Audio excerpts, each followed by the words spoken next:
Good morning.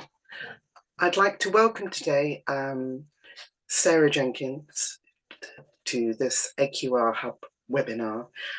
She and Eve Robertson fought off stiff competition to win the 2024 AQR Qualitative Excellence Award with an entry entitled Qualitative Alchemy, which sounds great fun, which transformed cultural nuances into a global strategy. Sadly, we won't be hearing from Eve today, but Sarah will take us through a demonstration of excellent multi-method qual, and she will showcase how to land insight in a truly compelling and creative way. So we do welcome questions, but what I'd like to ask is, if you have any, could you put them on the chat or the Q&A, and we'll get to them at the end of the session. So Sarah, over to you. Oh, there might be a few broadband issues, but bear with us, they will pass. Thank you, Sarah. Thank you, Llewellyn. I hope everybody can see that. Llewellyn, will you just give me a nod if you can see my presentation? You're good. Perfect. Okay. Well, listen, thank you so much for inviting us to share this presentation today and to talk about the project we did. First thing to say is we absolutely loved doing the project, so I've got the pleasure of being able to talk about it. It's just a joy. So what I'm going to do today is sort of take you through some of the key elements of the project and why we think it kind of stood out, I suppose, in terms of being something that kind of caught the judge's eye, maybe. So let me introduce to you, first of all, the project. So the project was for Ancestry. So for those of you who are not aware, Ancestry are a company that offer kind of two main products, really, that allow you to search into your family history, your heritage, discover information about where you come from. So you can either subscribe to their family history website, that enables you to explore historical records, documents, connect with other people, that kind of thing. Or the other way is to go through DNA testing to establish your genealogy and your individual makeup and kind of the parts of you and where you've come from. And the project was really about trying to understand how they could show up in 8 different markets in the world. So they call them their amber markets. These are markets where their product is available, but they have made no effort or put no resources into marketing. You can purchase the products, but the website's still not been translated. They've not done any marketing, etc. And it was kind of like, what should we be doing? What could we be doing if we're going to go into these markets? So the objectives were to understand how they could package together what they've currently got from their offer, which bits of their offering, is it the DNA testing, is it the history records, or both, if that's going to create real value and excitement, and to define how they should position them really when they go into those markets. So really it was about trying to say, here's how you go into each of these markets. So just to introduce you briefly then to the markets that we covered: Mexico, Brazil, Argentina, Norway, Poland, Italy, Spain, and then Netherlands. So similarities in clusters, you might think, but actually very different markets. So we did do work across 8 markets. We got a huge volume of data through the work that we did. We started off by doing some desk research and cultural scoping. This really was about trying to understand what is family history and what are the attitudes to DNA and genealogy in that market. And I'll tell you about some of these methods in a while, but that's what we started off doing. And it was hugely valuable in terms of influencing what we did in the next stage, which was a qualitative online community in each market, followed by small focus groups, mini focus groups, where we kind of explored more detail what we'd heard and learned in the online community. That was really about immersing ourselves in their attitudes to exploring family history. What does family mean to you? All that kind of thing. And then get a bit more of a kind of attitudinal aspect on how interested they might be in attitudes and experiences and what they've done. We then went into a quant survey, which later then tested some of the insights that we got. So this kind of iterative approach really enabled us to understand the cultural depth and nuances across those diverse markets, allow the iterative development and refinement along the way. And we'll talk about that in a minute, about how we brought the stakeholders on that journey. It enabled them to kind of have a sort of feed in and come with us. It also allowed us to understand in sort of some purposes, particularly the sensitivity around these topics of family history and DNA testing, and how kind of appropriate qualitative techniques were necessary for us to kind of go through these. We combined our qualitative expertise with that of local expertise, global analysis and local was needed through all of it. So it was really a multifaceted approach to enable us to navigate the complexities of diverse markets, diverse culturally resonant propositions, and provide Ancestry with a really solid foundation for how to do their expansion strategy, which is what they were going on to do. So that gives you a bit of a flavour as to what we did. And I think one of the real successes for this particular project for us was taking the client on a journey with us. So we need to sort of be sort of put out, I suppose, really, that we had insight people as part of our stakeholders, but actually the majority of the team were non-insight people that we were working with and taking on the journey as we went through. So here, I suppose, we've kind of laid out the touch points that we had along the way that enabled them to come on this journey with us. So the cultural scoping exercise I sort of mentioned, we did desk research, we spoke to local moderators, we spoke to local people, and it threw up a kind of multiple things that would impact how we designed or went about the questioning in subsequent stages. So just for example, it was through this that we learned about the kind of stolen babies of Argentina. So for those of you that don't really know, in between 1976 and 1983, as part of government work that was going on, at least 500 newborns were taken from their parents, given to military families to be raised as their own. So babies were literally taken out of homes and given to other families. And that obviously caused a lot of upset when people realised that they weren't living with their parents. Acknowledging the wrongdoing of that, and as part of their process to put it right, the government now offers free DNA testing for people to help them establish whether they are with the right parents and in the right family. But there's obviously issues with that because the government are not trusted. So if the government are offering DNA tests, how do I know that the results are the right ones?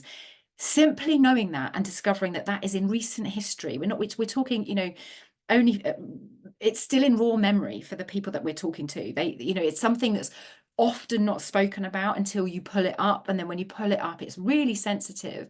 So if we're going to go and do some focus groups, or we're doing an online community, and we're going to start asking questions about DNA testing and genealogy and finding out your family history, clearly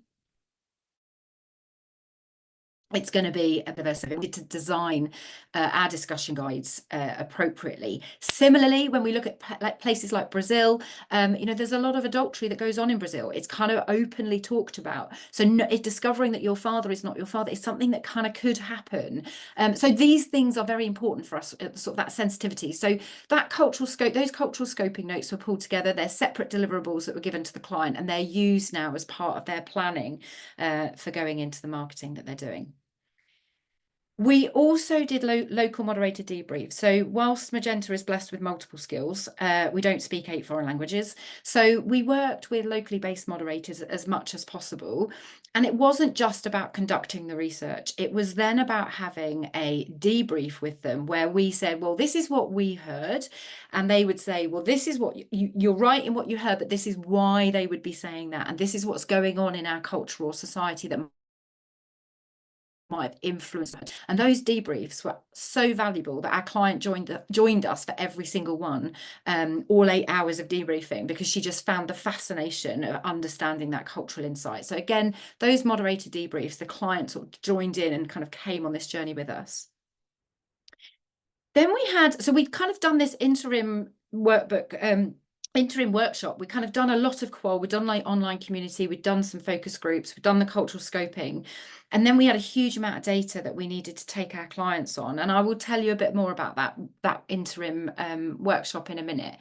But essentially, beyond just sharing of learnings, this was a session where we shared some learnings, but then we also did a training and upskilling session. So as I mentioned, not all of our clients at this particular point were insight professionals, but we needed to help them understand what a proposition was, how to develop one, what makes a good one, how to write one.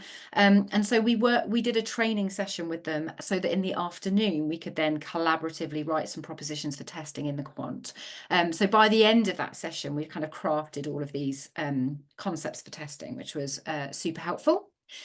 The other thing I think is, because of the size of the project and the amount of data that we had, a single debrief wasn't going to be sufficient. We recognized that we were going to give a debrief that was going to have a lot of information, and somebody was going to be hugely, and then if you've got any questions, and I don't think they'd have time to process it. So we deliberately put in a series of debrief workshops. So we did one where we simply presented the findings, and then we did another one 2 weeks later where we did the so what discussion. So it gave them an opportunity to digest, think about their questions, think about the business objectives. So we facilitated 2 of those debriefs to help them really understand what we were saying, and to help draft their marketing. So it kind of was this series of debriefs that we kind of fed in to. And then we left them with a kind of nice interactive product at the end, which I'll tell you a bit more about as well. So it wasn't a standard PowerPoint deliverable at the end. So just to tell you a little bit more about those and what we did then. In terms of the interim workshop, it's very important to kind of understand that this was not a global study. This was an 8-market study. And the differences between those markets was what we really had to try and find. So whilst we did identify some common themes and we were able to talk about what was going on across markets, actually the client wanted to know, how do we turn up in each of these markets? So they didn't particularly want 8 different marketing strategies, but they needed to know the nuances that were really relevant for them adapting and kind of going into those areas. So at the interim debrief, we did a session to start off with, which was called Around the World in 80 Minutes.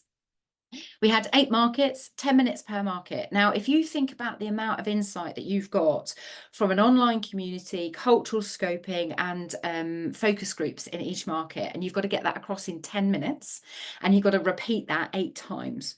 You've got to find a way, firstly, to communicate it, but also secondly, that your client's going to remember by the time you've got to the end of the 7th market or the 8th market. How are they going to remember what market 1 or market 2 said? So we really tried to think about how we memorize things and how we remember information. And essentially, we built a sensory workshop. So at the beginning of each market, we played music, we had food, we had music, etc., which really brought that market to life. So that when we went through each market, they associated the information with the sensory experience. This meant that by the time we got to the end of market 8, they weren't saying, what you were saying earlier about something in, where was it when you mentioned that? They were able to say to us, and actually did say, when we were in Italy, you said this, but then in Mexico, you said that. And they were able to really remember those differences between those 8 markets. So it really helped get those insights memorable and accessible for kind of all the stakeholders in the room. So as I said, we kind of did that round the world in 80 minutes. We then did a training session with them about writing good concepts. And then we did some collaborative working and writing in the afternoon as well. So that was our kind of interim session about trying to bring to life some of these insights. Then at the end of the project, this is a screenshot from our sort of final deliverable. It's not a PowerPoint. We didn't deliver a PowerPoint report because I'm sure you can imagine with all that data to communicate, there really was going to be, mammoth number of slides, no matter how much you decided to be concise about it. So this operates like a mini website. Each country can be dipped into. So you would hover over Mexico and you'd be able to click into Mexico. And it really they were able to kind of revealing the cultural nuances. We stripped back some of the research findings. So these are the core things you wanted to know. There was videos in there from local voices talking through the research and through the community. It had our recommendations for launch in each market, etc. But what this means is that stakeholders are able to navigate it in a very non-linear way. They can go to the part that they really want to. So this is a screenshot of the front page. They can hover on each of those markets or on those tabs on the right-hand side, which would be the market summary or the methodology. So it really became a more interactive playbook that they were able to kind of navigate through and go to the parts that were really of relevance to them, which was super important when you think about the fact that this was impacting a large number of stakeholders across the business, not just the ones sort of 8-10 that we were dealing with in the UK, but across other markets that they're in. So it's shareable across the business. They can dip into it as and when they need. So it's quite an easy way of being able to kind of hold that information. And then I suppose the last thing really to share with you in terms of what we did to kind of help land these insights was really think about gamification. And as part of our evaluation and overall delivery, we really thought about a framework by which you could assess the relevance or the kind of opportunity within these markets. So if you think, I don't know, a traffic light system, red, amber, green, we had different parts of our framework that we kind of assessed, and then we kind of gave them different traffic lights, etc. So we had a framework which we thought actually this really identifies the different markets and where they should go in each market without giving too much away. But we worked with the insight team at Ancestry to really make sure they understood what we were communicating and how to get that across. But we needed a way to try to make sure that other stakeholders were going to get it. And cue the opportunity for gamification, really. So we developed a bespoke set of top trumps, as you can see in the picture. And at the beginning of the debrief, we just gave everyone their top trumps and a reminder of how to play. And we just let them play for 10 minutes. We didn't speak. We just let them play top trumps in pairs. And what that did was it really gave them an understanding of which countries were winning, which countries are going to come up. Why is this one always beating all the others? Why is this one always losing? This one's rubbish. Well, I don't want that card. And it just introduced which markets were presenting good opportunities and the framework, which really helped us then say to them, right, now you kind of know the answers, let's tell you how you got there. And beyond that, we looked at future proofing. So we looked at applying this framework to one of the markets that wasn't in the study. We worked with the insight team to see what data they had about another market. And we created them in there as well, so they could see how they could use this framework for markets going forward.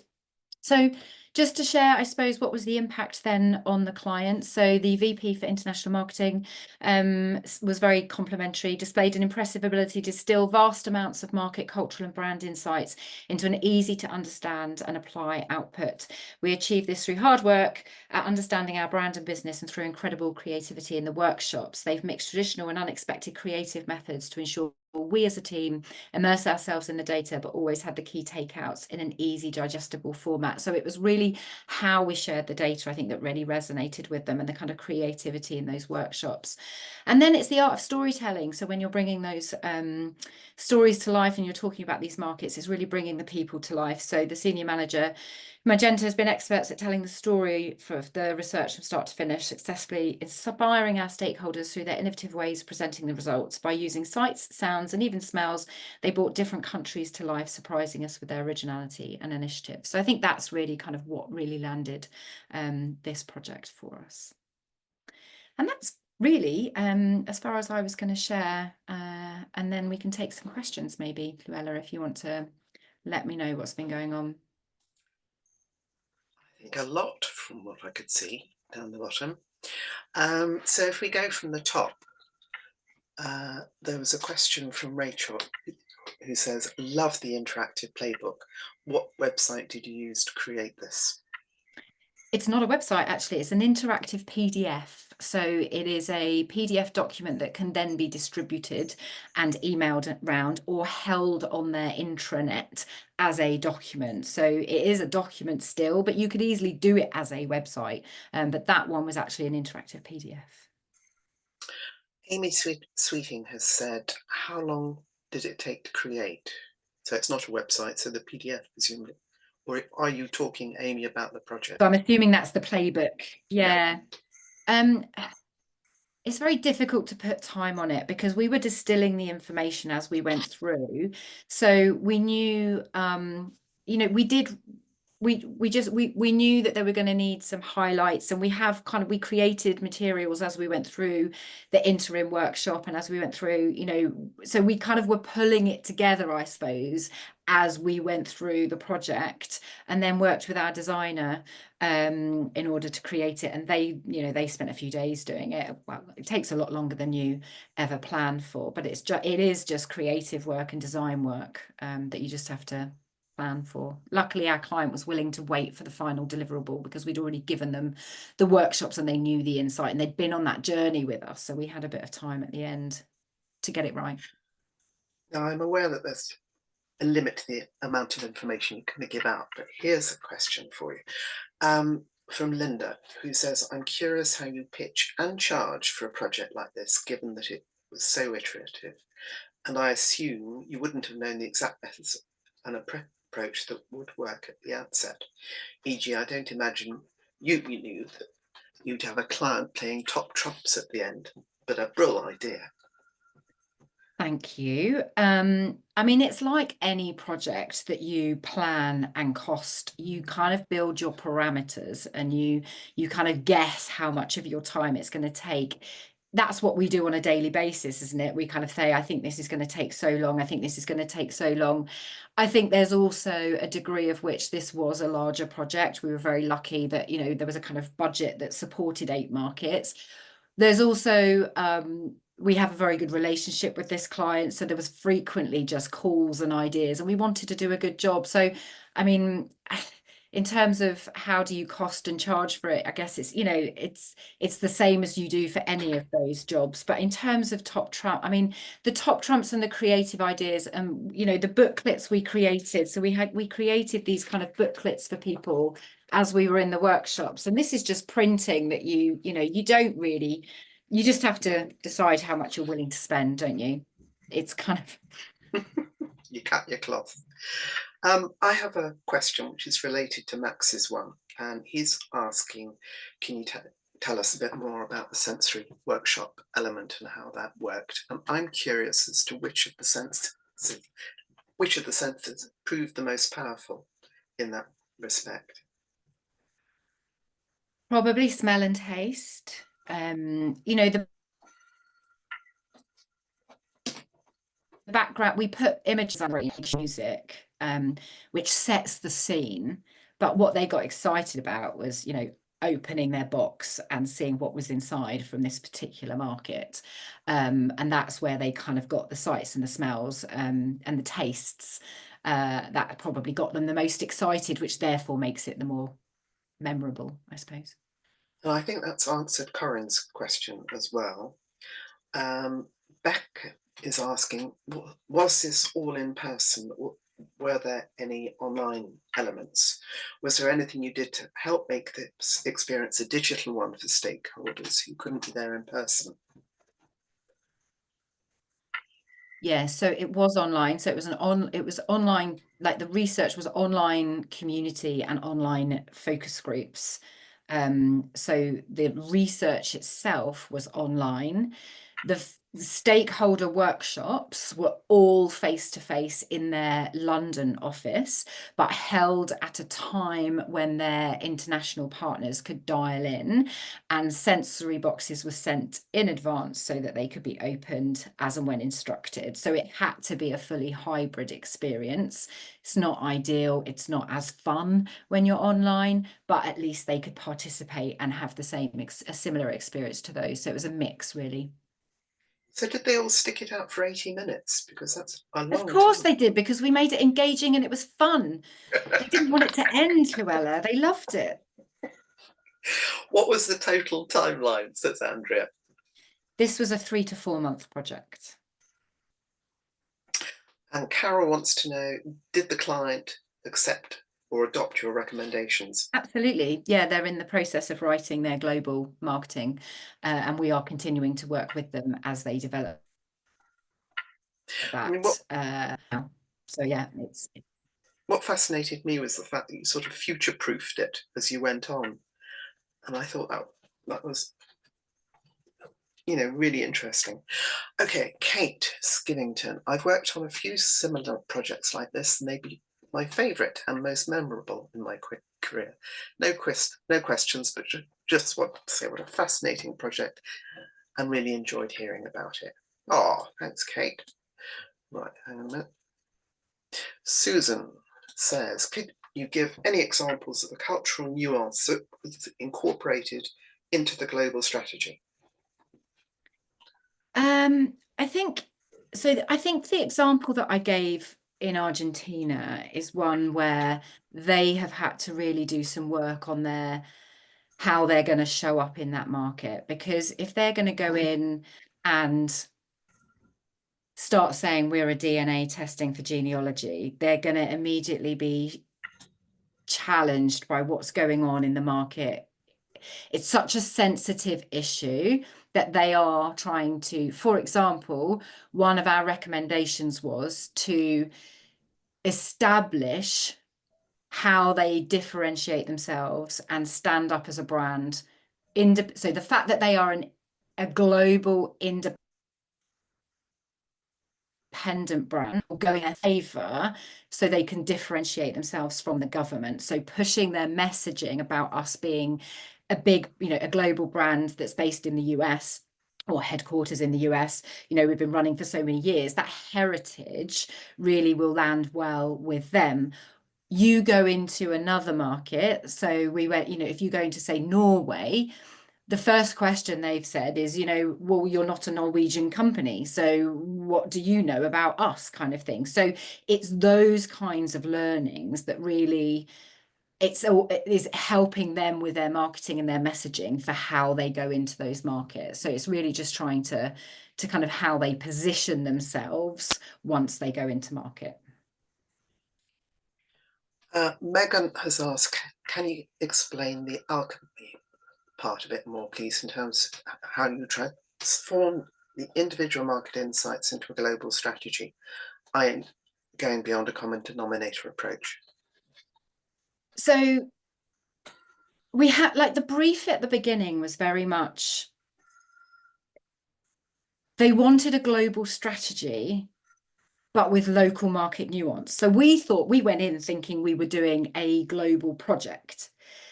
And then when we were talking about how we were going to deliver insights, and we were then getting pushed for, no, we want the local nuances. So we were really having this torn, I guess, dilemma as to, are we writing you a global strategy and a global set of recommendations, or are we doing market? And the answer is both.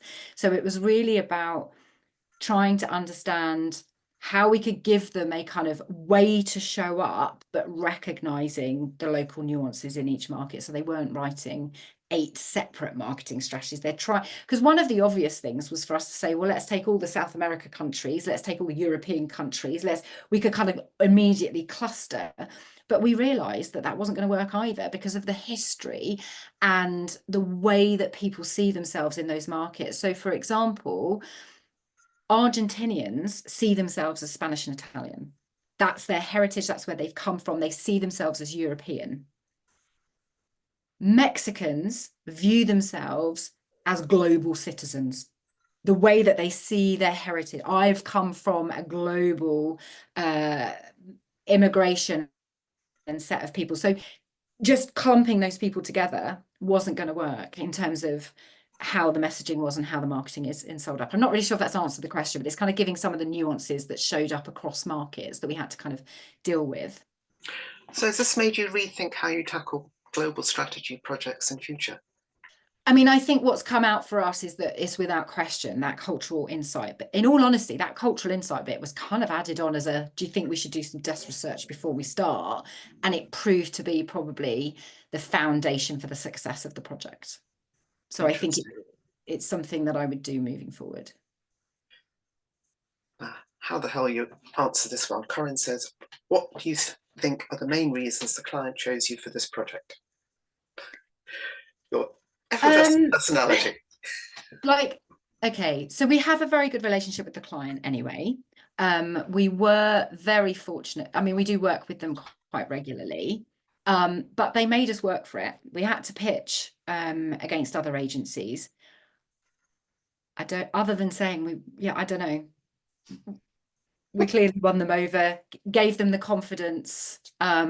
Certainly the VP for international marketing regularly kind of says, this is one that I want Magenta to work on. We're just in a very lucky position, and I can't answer more than that, I'm afraid. You understand them, basically, and they understand you. Brilliant, well done job. Thanks so much for sharing, says Karina. Now I want to do something similar with my clients. Good luck. Bye-bye, Amy. Melissa, how often do you field projects with cultural dynamics such as this? Have you seen this as a trend in need among clients, and if you incorporate this element into your overall philosophy and approach? How often do we do projects like this is a difficult one to answer, because often cultural insights may not be the necessary first step of a project, but we come at it from a cultural insight perspective, and that may not necessarily be international. That might be generational. It might be something, how it's transitioned over time, and looking at the semiotics of past, present, and future. It's looking at it's having that philosophy of saying, how are we at where we're at now in order to understand how we're going to move forward? And it's something that we do on a regular basis and ask quite regularly. And one of the reasons Eve's not here is because she's kicking off another project very rapidly, which involves exactly that need to kind of get those market nuances. So how often? As much as we can. And if so, how have you incorporated this element into the overall philosophy? And exactly that, like it's, as I just said, it is very much saying,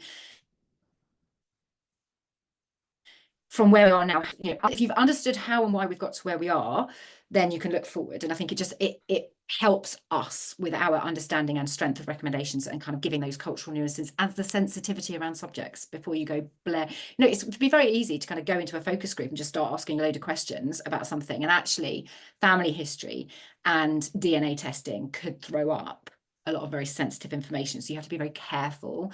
I have done focus groups on these topics, and there have been very big stories shared in the group. There have been tears, and you have to be prepared to manage that. So it's just something that I think comes in. You've got another fan from Emma who said, to echo what others have said about what a fascinating project it is. Love your framework and ideas for landing the insights with your stakeholders. These types of projects where cultural scoping insight is involved are also my favourites when I look back over the years. Ditto. I mean, I think if we could do more, always do these, they would be great. They are fascinating. Yeah, more of them, please. Any clients? Well, I think unless anybody else has any more questions, speak now or forever hold your peace. I'd just like to say thank you very much. I mean, it was a really interesting project. I'm still fascinated by how you keep the client sort of pinned to their chairs for 80 minutes, but hey. They were in the room for the whole day. Well, that too.